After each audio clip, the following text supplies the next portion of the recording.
Our first performer, contestant 6300, with a program entitled Extracting All of the Colors of the Rainbow.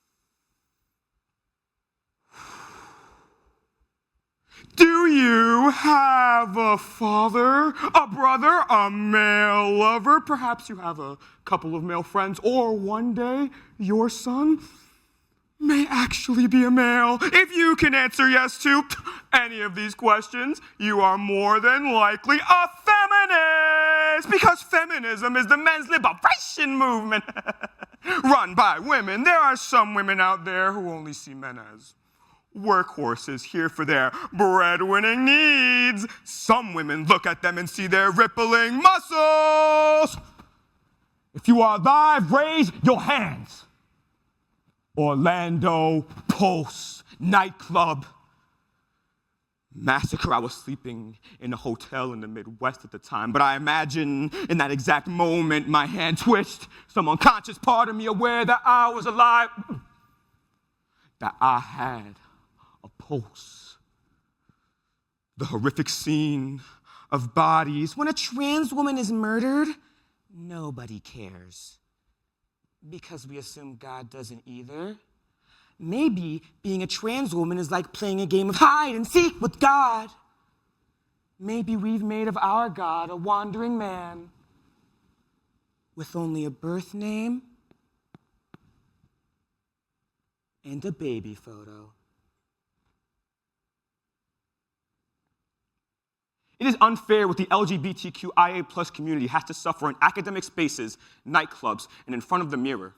So I would like to present Maybe We Can Fool God and Transpanic by Jasmine Mans, spoken word poetry Feminism for Men by Sabrina Ben-Em and Orlando by Andrea Gibson.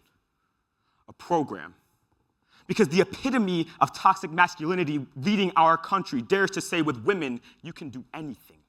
Even grab them by the, well, you know the rest. Toughen up. Stop being gay, or else they will begin to extract all the colors of the rainbow by various authors that night on stage. I kept remembering being 15 at Disney World wearing my best friend's hoodie like it was my boyfriend's class ring. How many more years of praying my heart could do until the threat was gone? Until the world changed, until history changed. But history just keeps on coming for the high, keeps drumming up reasons and shooting up bodies. Maybe when a boy becomes a girl, they can fool God. Fool him good, so good, he won't know where to find her. Could you imagine a man in your life being forced to live up to hypermasculinity?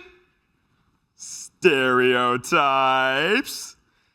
Did you know that because of oppressive gender roles, men are afraid to do things that are considered feminine?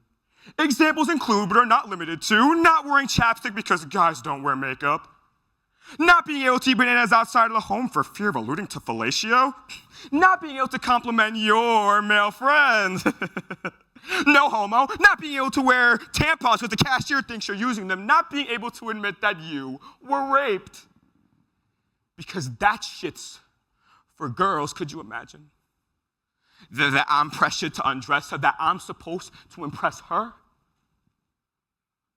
I'm teased about being a one-minute man, but honestly, I'm just trying to hold hands. Could you imagine to have metal detectors at poetry readings where the poems feel like unanswered calls? To people who claim they're gods, their apathy is unwilling to accept the charges. You know it's true. What they say about the gays, how our ghosts are so fashionable that even in death, we never go out of style.